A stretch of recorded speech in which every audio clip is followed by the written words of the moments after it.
Assalamualaikum warahmatullahi wabarakatuh dan salam sejahtera. Bertemu lagi kita dalam kelas sejarah Cikgu Zul.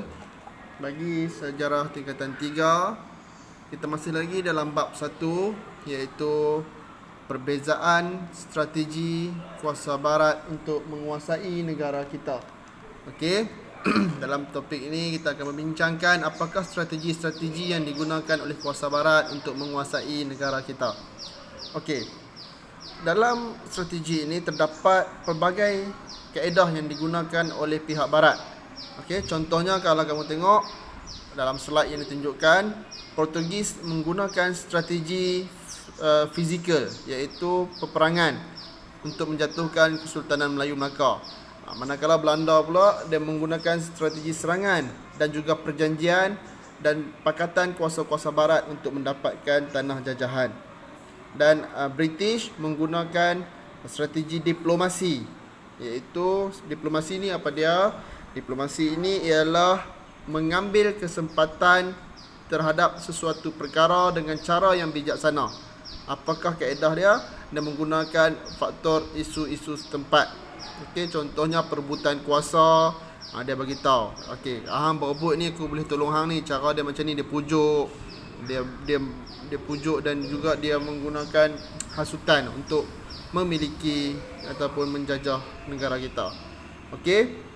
British mula mengubah dasar tidak campur tangan kepada dasar campur tangan selepas Parti Konservatif mengambil alih pentadbiran daripada Parti Liberal. Sebelumnya Parti Liberal dia tak mahu ambil kisah campur tangan terhadap isu-isu yang berlaku di negara kita. Tetapi apabila Parti Liberal ni kalah, dia menang pula Parti Konservatif. Parti Konservatif ni dia kata kita kena ambil campur tangan, kita kena ambil tahu, kita kena masuk melalui cara diplomasi apa yang berlaku di tanah Melayu ni supaya kita dapat jajah negara dia dengan lebih mudah. Lagi satu, teknik diplomasi ni, strategi diplomasi ni dia tidak menggunakan modal yang banyak. Kalau strategi fizikal ataupun peperangan, mereka terpaksa menggunakan modal yang banyak untuk membeli peralatan senjata, peluru, minyak untuk kapal dan sebagainya.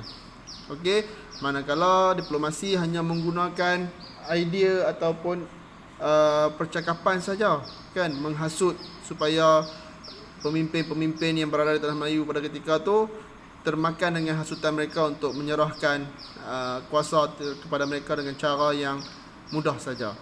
Okey, dasar campur tangan ini dipengaruhi oleh desakan pedagang.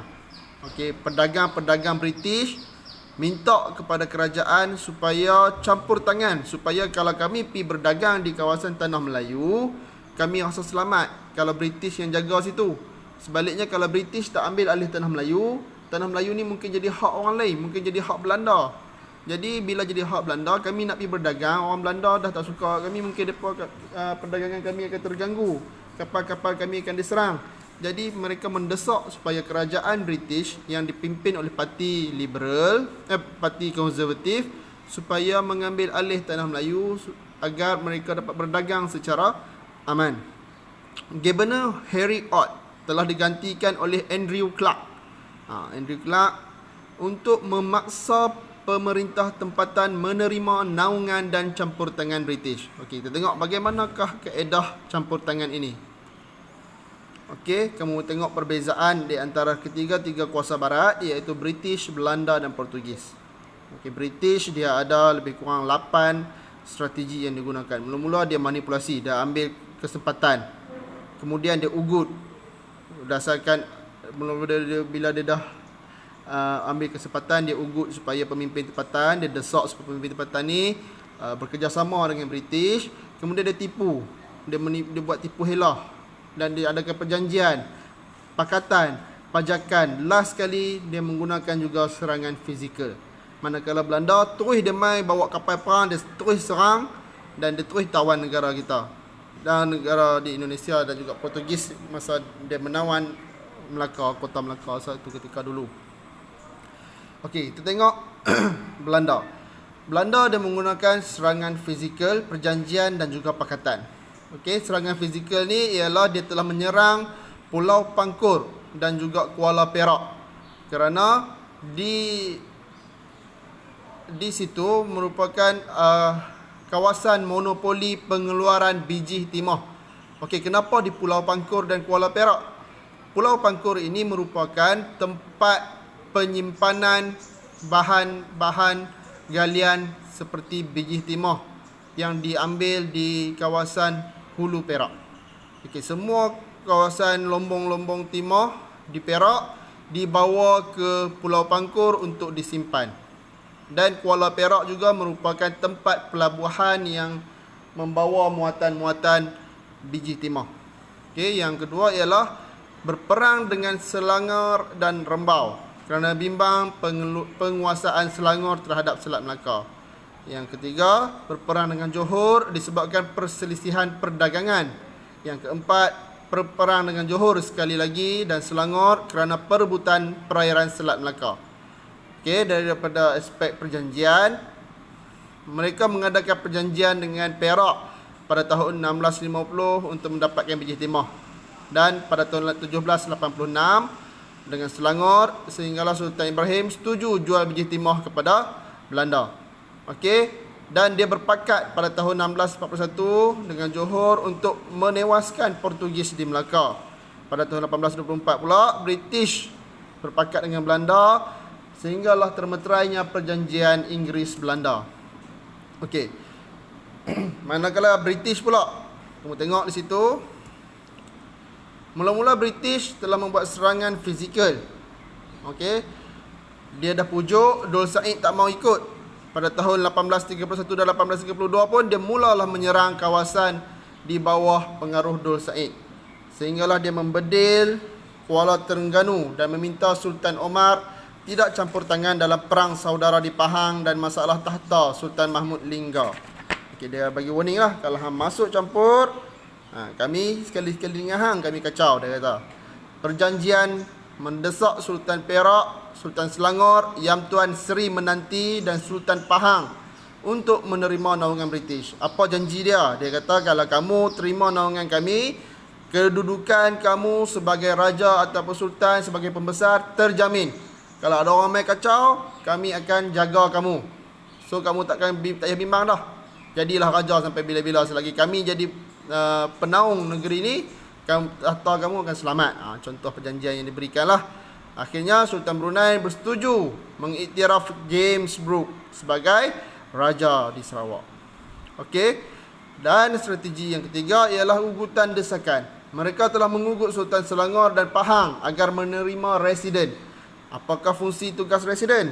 Residen ini berfungsi sebagai penasihat pentadbiran di negeri Pahang. James Brooke pula mendesak Sultan Brunei mengiktirafnya sebagai raja. Dia desaklah, hang tak jadikan aku sebagai raja di Sarawak ni, kedudukan hang sebagai sultan pun nanti akan tergugat. Jadi tak payah cakap banyak, tak payah berperang, hang iktiraf aku sebagai raja. Sebab apa? Pada ketika itu, raja merupakan lambang kedaulatan. Apa yang raja buat, semua rakyat akan ikut. Apa yang raja suruh, semua rakyat akan buat. Okey. Apa strategi tipu helah yang digunakan? Mereka telah mendapatkan Pulau Pinang melalui tipu helah kepada Sultan Kedah. Pada ketika itu, Pulau Pinang merupakan tanah yang dimiliki oleh Kedah. Berpakat dengan Belanda untuk mendapatkan Melaka melalui perjanjian Inggeris-Belanda. Dan melalui pajakan dan pemberian piagam, syarikat Borneo Utara Berhad meluaskan pengaruh sehingga ke Sabah. Kamu tengok carta manipulasi 1819 mendapat peluang mendapat daripada perebutan. Okey. Tahta Johor, mereka telah mendapatkan Singapura melalui perebutan tahta Sultan Johor pada ketika itu. 1871 pula campur tangan di Perak, peluang daripada perebutan tahta yang berlaku di Perak, mereka ambil kesempatan.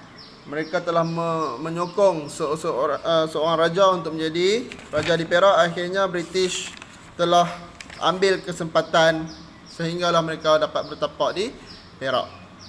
Okey. Dalam topik ini, apa iktibar yang akan kita perolehi? Kamu tengok di situ. Setiap rakyat haruslah bersatu padu, bermuafakat, bekerjasama untuk memajukan ekonomi negara. Dan sentiasalah bersedia untuk menangani ancaman daripada luar sehingga kita dapat mengekalkan kedaulatan negara. Okey, itu ialah nilai patriotisme dan juga iktibar. Kamu boleh baca di slide yang saya terangkan ini. Ambil masa kamu untuk kamu baca dan jawab soalan ini. Boleh pause dulu, stop dulu video. Kemudian kita akan tengok jawapan sama ada betul ataupun tidak. Okey, ini ialah jawapan. Kamu boleh semak dengan jawapan kamu. Boleh stop dulu video untuk kamu jawab soalan ini. Semak jawapan. Sekian saja untuk kelas kita pada hari ini. Sehingga kita berjumpa lagi. Assalamualaikum warahmatullahi taala wabarakatuh.